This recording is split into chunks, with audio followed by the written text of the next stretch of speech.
Et ben voilà, nous voilà au parc de Yoho. Donc là on va aller au lac Sherbrooke.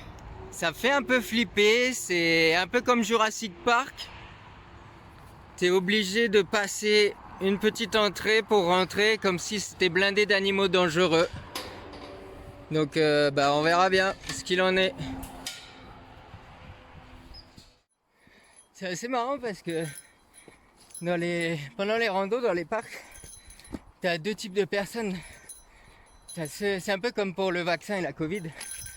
T'as ceux qui ont la bombe à gaz et t'as ceux qui pratiquent la randonnée ici depuis un moment et qui savent que les ours, il y a très peu de chances qu'ils attaquent. Donc ils disent que ça fait un peu touriste et tout, mais bon. Moi, on sait jamais, tu peux tomber sur un ours qui est blessé, qui est avec ses enfants. Une attaque surprise, certes, c'est un pourcentage minime. Mais le jour où c'est contre toi, t'es bien content d'avoir ce petit vaccin là. Donc voilà, c'est le petit interlude spray beer. Il y en aura d'autres. Pensez-y. Alors là, je viens de sortir des sentiers battus pour atteindre une petite rivière. Qu'est-ce que c'est ouf. Dans la vie, ne suivez pas que les chemins tout tracés. On ne sait pas qui les a tracés.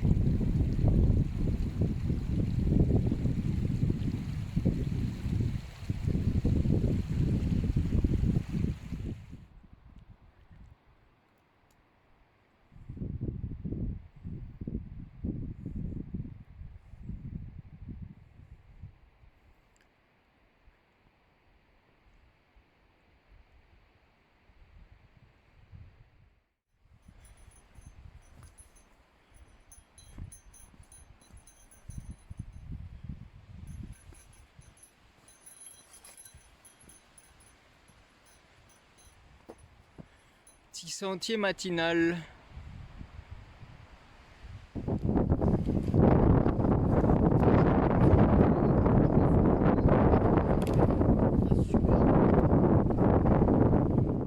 Et c'est parti, direction une des plus belles chutes du parc Yoho. Je vous laisse regarder ça, j'enlève ma grosse tête.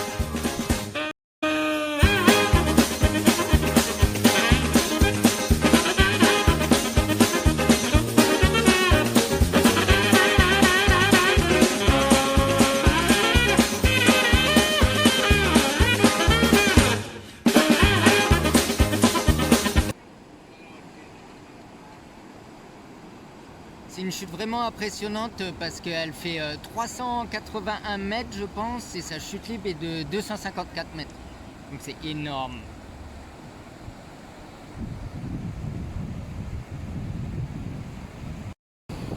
À savoir que les chutes du Niagara font 54 mètres et les chutes de Montmorency 83 mètres seulement. Il est grand temps de changer de projet de vie.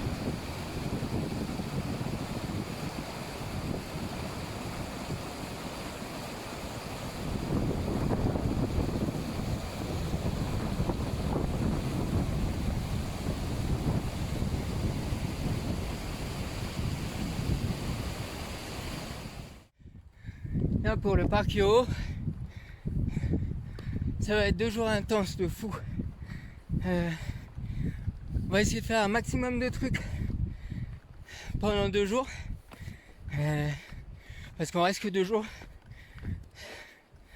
Et histoire de vous faire une petite vidéo qui vaille le coup.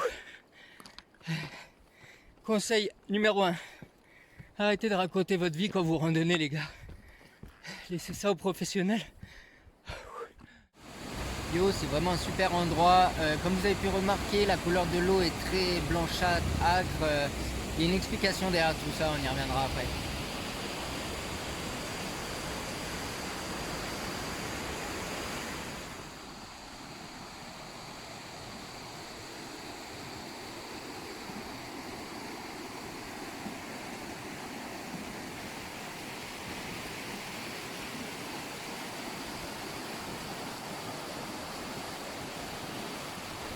Mais le bonheur existe.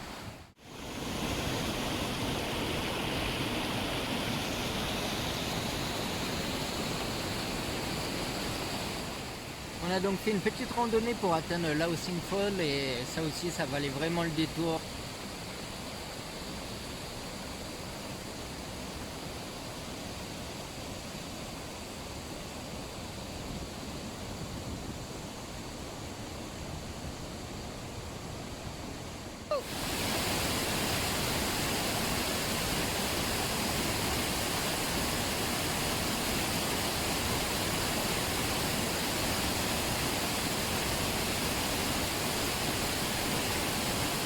fait le malin, mais elle était congelée. Je suis sorti aussi vite que je suis rentré.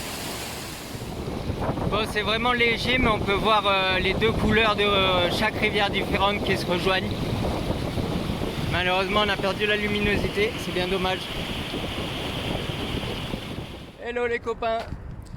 Là, avec mon collègue, on était en train de se dire de calculer les heures parce qu'on a vraiment couru, entre guillemets, sans réellement courir, hein, on s'entend. On profite, on fait des plans, on vit aussi notre road trip. Et aujourd'hui, on a fait le total. On a réussi à gratter 3h30. Comment? Alors, en ayant une allure quand même assez rapide.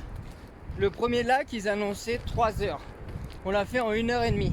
Au début, on voulait manger là-haut. Donc en soi, ça nous aurait rajouté une demi-heure encore, on aurait perdu. Donc là, on a gagné. On a mangé dans la voiture. Bon, c'est pas le meilleur, mais au moins, on est déjà à 2 heures d'économiser.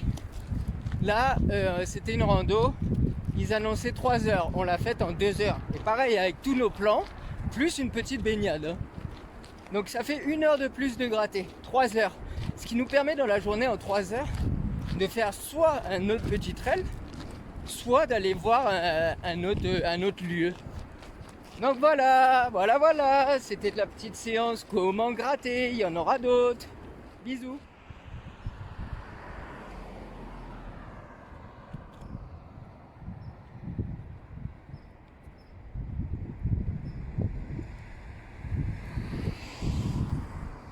Ce débit d'eau. Bon là je me suis arrêté sur le bord de la route pour prendre un plan, mais malheureusement il n'y a plus du tout de soleil. J'avais l'occasion de le faire tout à l'heure, mais je me suis dit oh non, je le ferai au retour et tout. Donc reporter les choses, c'est pas ce qu'il y a de mieux. Faites les choses quand vous pouvez le faire, parce que après on sait pas ce qui peut se passer. On peut passer à côté de choses super belles en pensant qu'on peut le faire après, alors que pas du tout. Là j'aurais eu par exemple me concernant un meilleur plan pour avec une meilleure luminosité, mais bon, c'est comme ça. Donc voilà, arrêtons de remettre les choses au lendemain.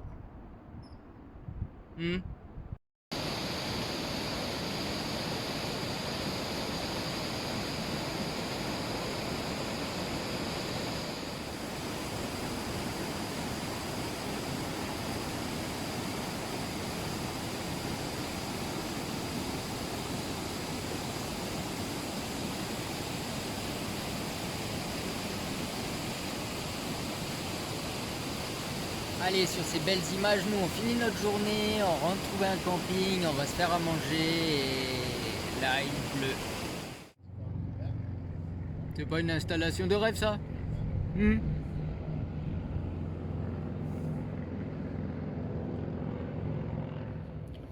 Les températures entre mercredi et jeudi, on perd 11 degrés. La nuit, 4 degrés. Youhou! Non, c'est voilà. Yo-ho. Première blessure de guerre. Ça fait tellement mal quand t'es en rando que tu marches. Heureusement qu'il y a des pansements. Mais on ne devient pas chevalier sans mettre le genou à terre, les gars. Ce genre de chevalier. Oh, j'ai sorti des photos de cette chute. Vous êtes pas prêts? Bon, allez, je vous en donne une parce que c'est la famille, t'as vu, mais abusez pas.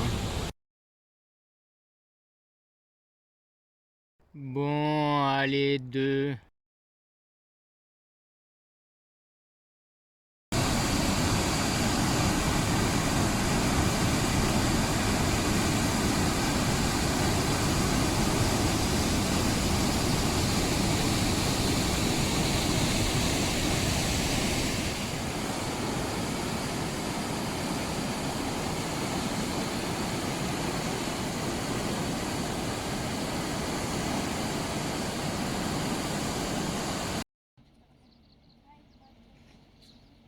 Le fameux, le classique, l'indétrônable Emerald Lake. Bah, qu'est-ce que je fous à droite de moi?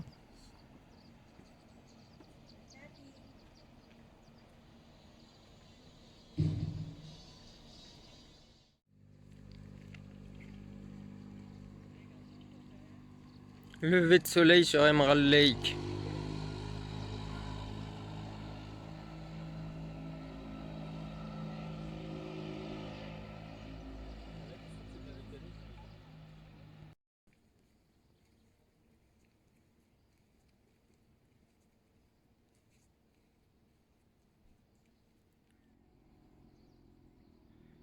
Emerald Lake porte vraiment bien son nom.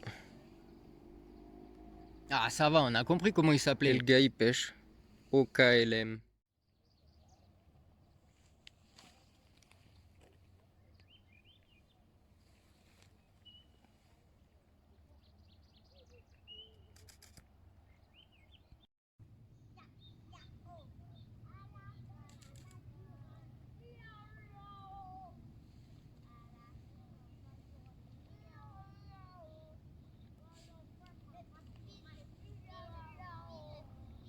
Ils vont pas se taire, tous ces gosses là?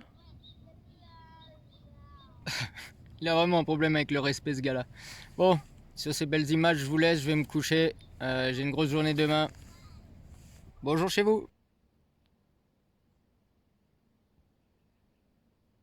Les fameux huards.